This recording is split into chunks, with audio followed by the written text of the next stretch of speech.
किसी से नेकी करते वक्त बदले की उम्मीद न रखो, क्योंकि अच्छे का बदला इंसान नहीं अल्लाह देता है। तुम गुलाब का फूल बन जाओ, क्योंकि ये फूल उसके हाथों में भी खुशबू छोड़ जाता है जो इसे मसल के फेंक देता है। कुरान पढ़ो तो दिल बदल जाए, नमाज पढ़ो तो चेहरा रोशन हो जाए।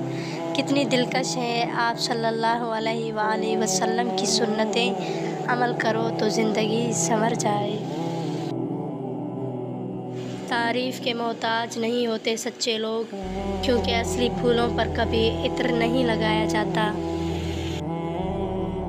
खुद को इतना मजबूत कर लीजिए कि बदलते हुए मौसम और बदलते हुए लोग आप पर असर न छोड़ें। लोग तुमसे चाहे जो भी छीन लें, लेकिन तुम्हारा मुक़द्दर नहीं छीन सकते। मुक़द्दर तो खुदा के हाथ में है, तकदीर लिखने वाला वही है। हमेशा अखलाक से बात किया करो, क्योंकि इंसान पर सबसे ज़्यादा मुसीबतें उसकी अपनी ज़ुबान की वजह से आती हैं। हज़रत अली अलैहिस्सलाम। आंसू हर दिल को नहीं पिघला सकते, ये फ़कत उन दिलों पे असरअंदाज होते हैं जिनमें रब बसता हो, जिनमें खुदा ने एहसास रखा हो, जिनमें इंसानियत मौजूद हो। हकीकत यही है कि नस्लें वही फल और फूल बनती हैं जिनकी तरबियत करने वाले तरबियत याफ्ता हों। कि अल्लाह ताला जिस इंसान पर मेहरबान होता है ना, उसे लोगों के असली चेहरे बहुत जल्द दिखा देता है। अगर आपको लोगों के चेहरे नज़र आना शुरू हो जाएं, तो खुदारा उन पर कभी भी दोबारा यकीन मत कीजिएगा, क्योंकि खुदा ने उनको तुम्हें चेहरे दिखा दिए हैं। उस खुदा से डरते रहो जिसकी सिफ़ात ये है कि अगर तुम बात करो तो वो सुनता है, अगर दिल में रखो तो वो जानता है। हज़रत अली अलैहिस्सलाम। नमाज के लिए दुनिया छोड़ दो, लेकिन दुनिया के लिए नमाज को नहीं छोड़ो। यही तुम्हारी असल कामयाबी है और यही वो मकसद है जिसके लिए तुम्हें पैदा किया गया है। अपनी हयात ज़िंदगी का मकसद जान लें कि खुदा की इबादत के लिए हम इंसान पैदा किए गए हैं।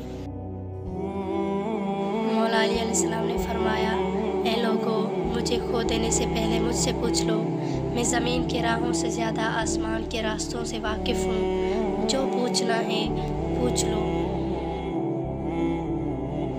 ज़िंदगी में बेहतरीन रिश्ता वो ही है जहाँ नाराज़गी के बाद मामूली सी मुस्कुराहट और माज़रत से ज़िंदगी पहले जैसी हो जाए। मत पूछ हमसे हमारी बंदगी का आलम, ए इब्लीस। गाफिल हैं मगर ठोकर लगे तो सजदा अल्लाह ही को करते हैं और अपने दुख का अहवाल सब कुछ अपने रब से बयान कर देते हैं। आपके दो मीठे बोल किसी की ज़िंदगी भर की थकन कम कर सकते हैं। मुस्कुराइए, नफ़रतों के जहां में मोहब्बतों को फ़रोग़ दें, क्योंकि नफ़रतों से कुछ भी नहीं हासिल होता, ना ही दुनिया में और ना ही आखिरत में। अपने अखलाक और अपने किरदार को हमेशा उम्दा रखो, क्योंकि इससे खून और ख़ानदान की पहचान होती है। हमारा अखलाक ही हमारे बड़ों की तरबियत को ज़ाहिर करता है। इमाम हुसैन अलैहिस्सलाम ने फरमाया, मर्द की गैरत का अंदाज़ा उसकी औरत के लिबास और पर्दे से लगाया जा सकता है। अब आप खुद ही सोचें, अगर आप गैरतमंद हैं तो अपनी औरतों को, अपनी बेटियों को हिजाब में रखें।